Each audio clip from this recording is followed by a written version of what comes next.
अरसा गुजरा। किसी मुल्क में एक बादशाह हुकूमत करता था। बादशाह और उसकी बेगम अपनी रहमदिली और इंसाफ के लिए बहुत मशहूर थे। उनके मुल्क में सब कुछ कायदे कानून के हिसाब से होता। ना वहाँ चोरी होती और ना लूटमार होती। मुल्क का निज़ाम खूब अच्छी तरह से चल रहा था। रियाया भी खुशहाल थी। वह बादशाह की बहुत इज्जत करती थी और बादशाह अपने रियाया से बेहद खुश था।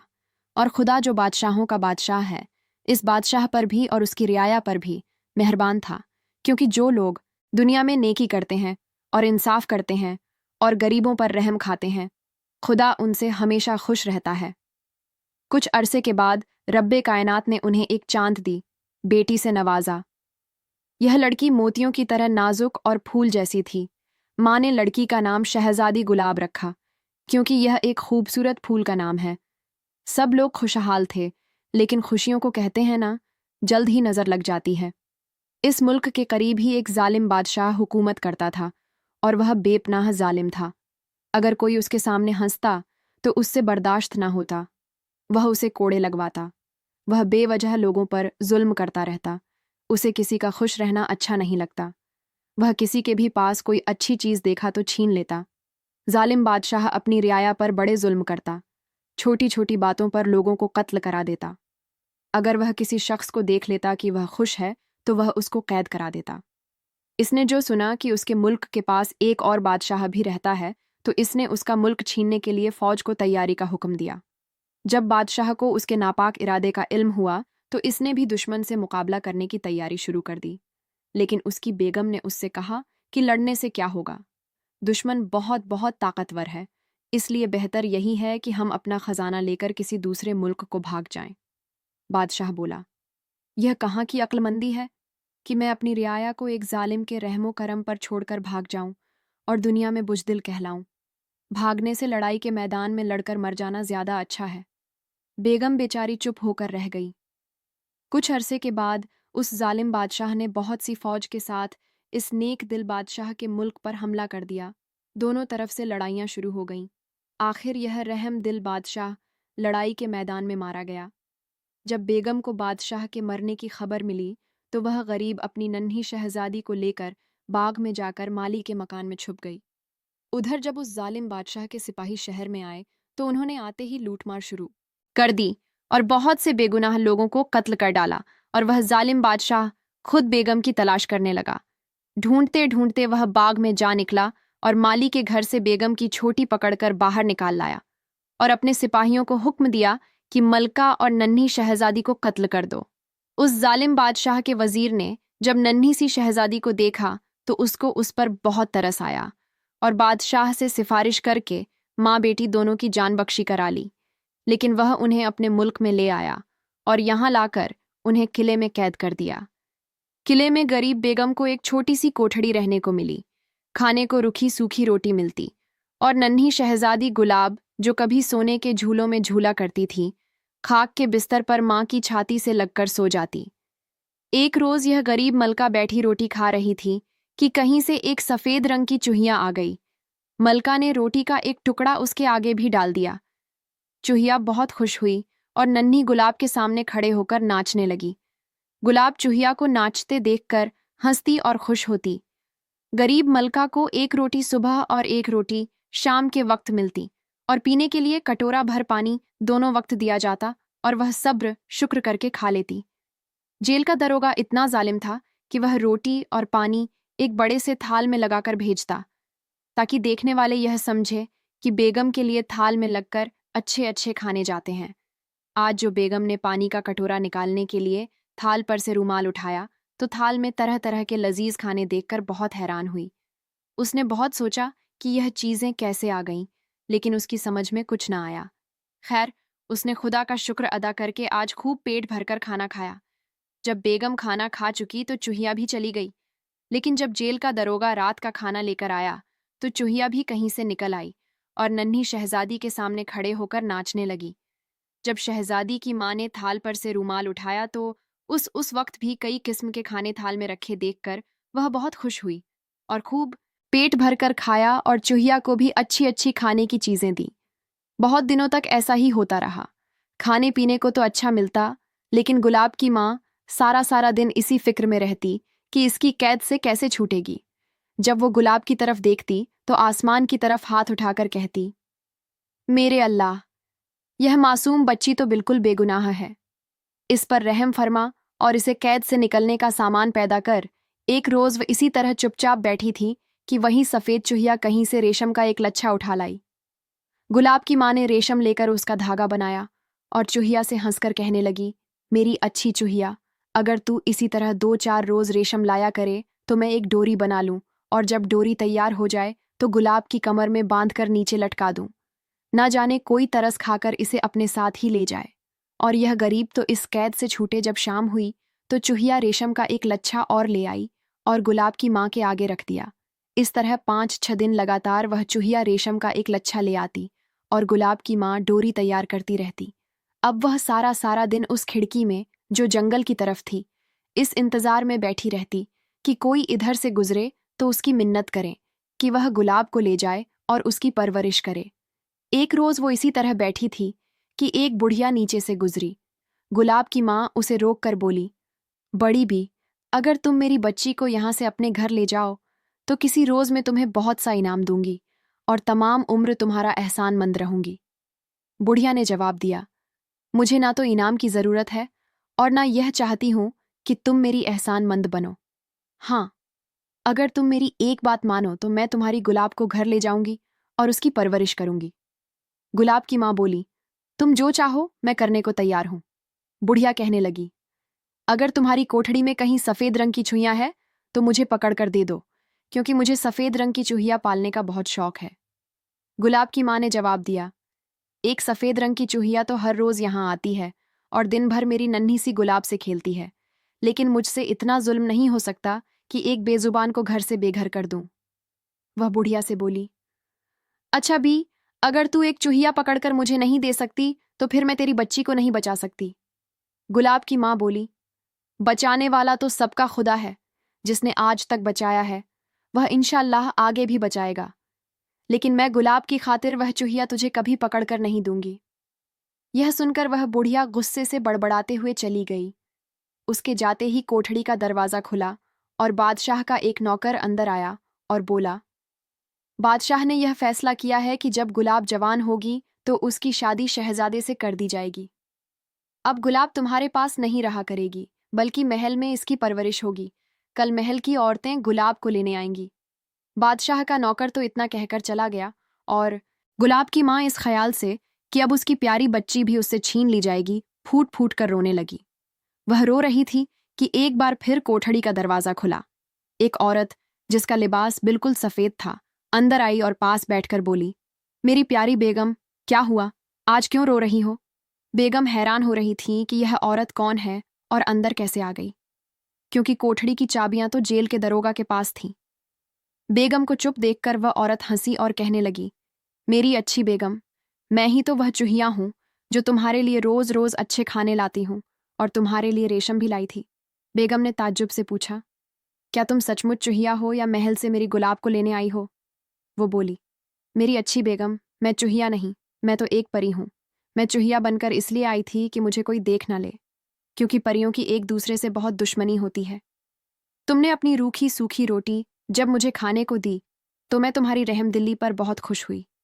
मेरा ख्याल था कि तुम मुझसे सिर्फ इसलिए मेहरबान हो कि मैं तुम्हारी गुलाब को खिलाती हूँ और हंसाती भी हूँ, इसलिए मैंने तुम्हारा इम्तिहान लेने के लिए उस रोज़ बुढ़िया बनकर तुम्हारी खिड़की के नीचे से गुजरी। और जब तुमने मुझे गुलाब को ले जाने के लिए कहा तो मैंने तुमसे सफ़ेद चूहियाँ पकड़ने को कहा, लेकिन जब तुमने इनकार कर दिया तो मुझे यकीन हो गया कि तुम वाकई मुझसे मोहब्बत करती हो। अब मुझसे जहाँ तक हो सका मैं तुम्हारी मदद करूंगी। तुम मुझे यह बताओ कि तुम क्यों रो रही हो? शहजादी की माँ बोली, अभी अभी बादशाह का एक नौकर आया था। वह कह गया है कि बादशाह मेरी बेटी गुलाब को अपनी बहू बनाएगा और जवान होने तक उसे महल में रखेगा। अब तुम ये बताओ, ये कैसे हो सकता है कि जिस शख्स ने मेरी बेटी के बाप को कत्ल किया वो उसकी बहू बने, और यह जुल्म क्या कम है कि जीते जी मैं उससे जुदा कर दी जाऊं? ये सुनकर वो परी कहने लगी, ये तो तुमने बहुत बुरी बात सुनाई है। उस शहजादे जितना बदसूरत इंसान पूरी दुनिया में नहीं मिलेगा।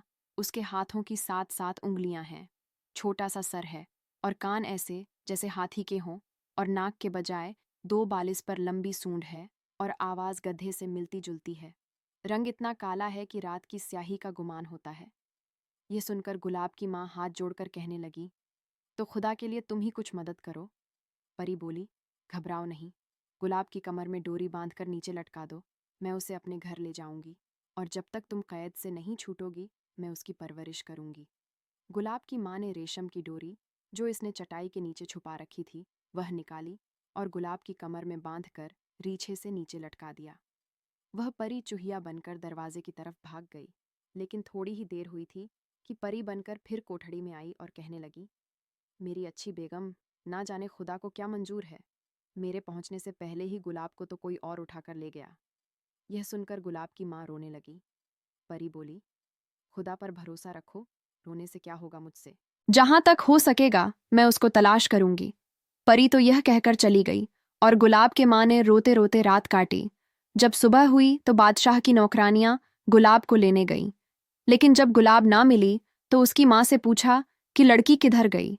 गुलाब की माँ ने रोते रोते कहा, लड़की तो कल से कहीं गायब है।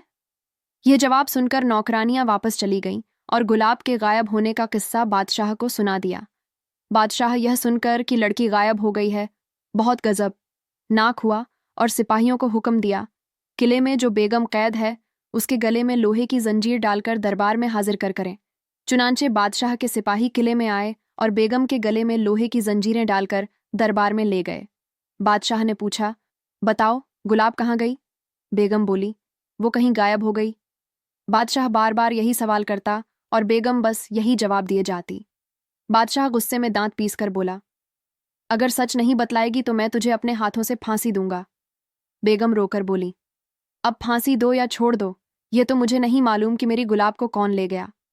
ये सुनकर बादशाह तख्त से नीचे उतरा और बेगम को अपने बाग की तरफ खींचता हुआ ले चला और सबसे ऊंचे दरख्त पर चढ़कर नौकरों से रस्सा मांगने को ही था कि इतने में वह सफ़ेद परी भी बेगम को तलाश करती हुई वहां आ पहुंची और लोगों की नज़रों से ओझल होकर दरख्त पर चढ़ गई। जिस वक्त बादशाह रस्सा पकड़ने को नीचे झुका तो पीछे से परी ने उसे धक्का दे दिया और बादशाह सर के बल गिरा। परी अपने उड़न खटोले में बेगम को बिठाकर अपने मकान में ले आई और कसम खाई कि जब तक मैं गुलाब को वापस न लाऊंगी घर का आराम मुझ पर हराम होगा। और दूसरी तरफ जिस वक्त गुलाब की माँ ने उसे कम में रस्सी डालकर खिड़की से नीचे लटकाया, इत्तेफाक से उस वक्त एक काली परी उधर से गुजरती थी। इसने झट से गुलाब की कमर से रस्सी खोलकर उसे गोद में ले लिया और सफ़ेद परी के आने से पहले ही जंगल को चली गई। जिस तरह इस सफ़ेद परी को इंसानों से मोहब्बत थी, इसी तरह उस काली परी को आदम जात से नफरत थी। किसी पहाड़ की खो में उसका घर था। काली परी ने मासूम गुलाब को जमीन पर लेटा दिया और मकड़ी बनकर दरवाजे के सामने 3 रंग का जाला बुन दिया और लोहे के जूतों के 3 जोड़े दरवाजे पर रख दिए। कुछ रोज बाद सफ़ेद परी मासूम गुलाब को तलाश करती हुई जो इधर से गुजरी तो पहाड़ की खो के सामने 3 रंग का, जहां तक हो सकेगा मैं उसको तलाश करूंगी। परी तो यह कहकर चली गई और गुलाब के माँ ने रोते रोते रात काटी। जब सुबह हुई तो बादशाह की नौकरानियां गुलाब को लेने गईं, लेकिन जब गुलाब ना मिली तो उसकी माँ से पूछा कि लड़की किधर गई। गुलाब की माँ ने रोते रोते कहा, लड़की तो कल से कहीं गायब है। ये जवाब सुनकर नौकरानियां वापस चली गईं और गुलाब के गायब होने का किस्सा बादशाह को सुना दिया। बादशाह ये सुनकर कि लड़की गायब हो गई है, बहुत गजब नाक हुआ और सिपाहियों को हुक्म दिया, किले में जो बेगम कैद है उसके गले में लोहे की जंजीर डालकर दरबार में हाजिर कर करें। चुनांचे बादशाह के सिपाही किले में आए और बेगम के गले में लोहे की जंजीरें डालकर दरबार में ले गए। बादशाह ने पूछा, बताओ गुलाब कहाँ गई। बेगम बोली, वो कहीं गायब हो गई। बादशाह बार बार यही सवाल करता और बेगम बस यही जवाब दिए जाती। बादशाह गुस्से में दांत पीस कर बोला, अगर सच नहीं बतलाएगी तो मैं तुझे अपने हाथों से फांसी दूंगा। बेगम रोकर बोली, अब फांसी दो या छोड़ दो, ये तो मुझे नहीं मालूम कि मेरी गुलाब को कौन ले गया। यह सुनकर बादशाह तख्त से नीचे उतरा और बेगम को अपने बाग की तरफ खींचता हुआ ले चला और सबसे ऊंचे दरख्त पर चढ़कर नौकरों से रस्सा मांगने को ही था कि इतने में वह सफ़ेद परी भी बेगम को तलाश करती हुई वहां आ पहुंची और लोगों की नज़रों से ओझल होकर दरख्त पर चढ़ गई। जिस वक्त बादशाह रस्सा पकड़ने को नीचे झुका तो पीछे से परी ने उसे धक्का दे दिया और बादशाह सर के बल गिरा। परी अपने उड़न खटोले में बेगम को बिठाकर अपने मकान में ले आई और कसम खाई कि जब तक मैं गुलाब को वापस ना लाऊंगी घर का आराम मुझ पर हराम होगा। और दूसरी तरफ जिस वक्त गुलाब की माँ ने उसे कम में रस्सी डालकर खिड़की से नीचे लटकाया, इत्तेफाक से उस वक्त एक काली परी उधर से गुजरती थी। इसने झट से गुलाब की कमर से रस्सी खोलकर उसे गोद में ले लिया और सफ़ेद परी के आने से पहले ही जंगल को चली गई। जिस तरह इस सफ़ेद परी को इंसानों से मोहब्बत थी, इसी तरह उस काली परी को आदमजात से नफरत थी। किसी पहाड़ की खो में उसका घर था। काली परी ने मासूम गुलाब को जमीन पर लेटा दिया और मकड़ी बनकर दरवाजे के सामने 3 रंग का जाला बुन दिया और लोहे के जूतों के 3 जोड़े दरवाजे पर रख दिए। कुछ रोज बाद सफ़ेद परी मासूम गुलाब को तलाश करती हुई जो इधर से गुजरी तो पहाड़ की खो के सामने 3 रंग का जाला बुना हुआ और लोहे के जूतों के 3 जोड़े देखकर उसका माथा ठनका और वह समझ गई हो ना हो यहाँ कोई आदमजात कैद है। वह इसी सोच में थी कि क्या करें और क्या ना करें। इतने में एक भंवरा उड़ता हुआ आया। भंवरे को देखते ही सफ़ेद परी एक फूल बन गई और भंवरा फूल के इर्द गिर्द उड़ने लगा। फूल बोला, भंवरे रे क्यों बैठे, ना ही क्या फूल तुझे ना भावत है, जब रंग रहे ना रूप रहे, फिर कौन किसी पास आवत है। यह सुनकर भंवरे ने जवाब दिया, पतझड़ में जो पत्तियां सूख गईं, फिर भंवरा भंवरा कौन करे। जब प्रीत की मीत ही मिट गई, फिर प्रेम किसी से कौन करे। फूल ने जवाब दिया, जब मन में प्रेम प्रीत रहे, फिर हार रहे ना जीत रहे। जब प्रेम भी हो मुंह देखेगा, फिर प्रीत की कैसे रीत रहे। यह सुनते ही भंवरा फूल पर बैठकर जब रस चूसने लगा तो फूल ने उसे वहीं पकड़ लिया। भंवरे ने पूछा कि यह फरेब मुझसे क्यों किया। फूल हंसकर कहने लगा, इस दुनिया में फरेब और मुक्र के सिवा अब रखा ही क्या है। भंवरे ने पूछा कि मुझे अब आज़ादी किस तरह मिलेगी। फूल बोला, एक शर्त पर तुम्हें आज़ादी मिल सकती है। भंवरे ने पूछा, वह क्या शर्त है। फूल कहने लगा, यह जो 3 रंग का जाला तुम देख रहे हो, एक तो मुझे यह बताओ कि यह जाला किसने बना रखा है। दूसरा, यह लोहे के जूतों के 3 जोड़े यहाँ क्यों रखे हैं। भंवरा बोला, जब तक तुम मुझे छोड़ोगे नहीं मैं कैसे बता सकता हूँ। फूल बोला, लेकिन अगर तुम भाग गए तो। फिर भंवरा हंसकर बोला, जान जाए पर जबान ना जाए। जिसकी जबान का एतबार नहीं, उससे जलील दुनिया में और कौन हो सकता है। चुनाचे फूल ने उसे छोड़ दिया। भंवरा उड़कर जाले के पास पहुंचा और अंदर जाने का रास्ता तलाश करने लगा। लेकिन जब कोई रास्ता नजर न आया तो वह एक तरफ से मिट्टी निकालने लगा और थोड़ी ही देर में रास्ता बनाकर अंदर चला गया। 1 मिनट भी गुजरा और 2 मिनट भी गुजरे, 3 मिनट भी गुजरे, लेकिन भंवरा बाहर ना आया। अब फूल दिल ही दिल में कहने लगा कि अब वह बाहर क्यों ना आने लगा। जिस तरह मैंने फरेब देकर उसे पकड़ा था, इसी तरह वह मुझे फरेब देकर निकल गया।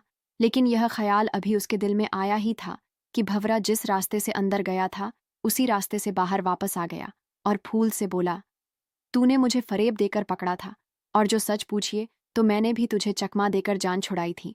क्योंकि दुनिया में मिसल मशहूर है जैसे को तैसा, लेकिन अंदर जाकर जो मैंने देखा इसने मुझे तेरे पास आने पर मजबूर कर दिया। फूल ने पूछा कि तूने अंदर क्या देखा और क्या पता लाया है। भंवरा उस लालच पर भी गालिब आती और रास्ता तय किए चली जाती। आखिर इसी तरह चलते चलते एक रोज लोहे के जूतों का यह तीसरा जोड़ा भी घिसकर टूट गया और एक मकान कुछ फासले पर उसे नजर आने लगा। वह जब इस मकान में पहुंची तो उसने देखा एक नौजवान लड़की जो मोती की तरह नाजुक और फूल की तरह खूबसूरत है। एक तरफ चुपचाप बैठी है और इधर उधर खूबसूरत लिबास और कीमती जेवरात पड़े हैं।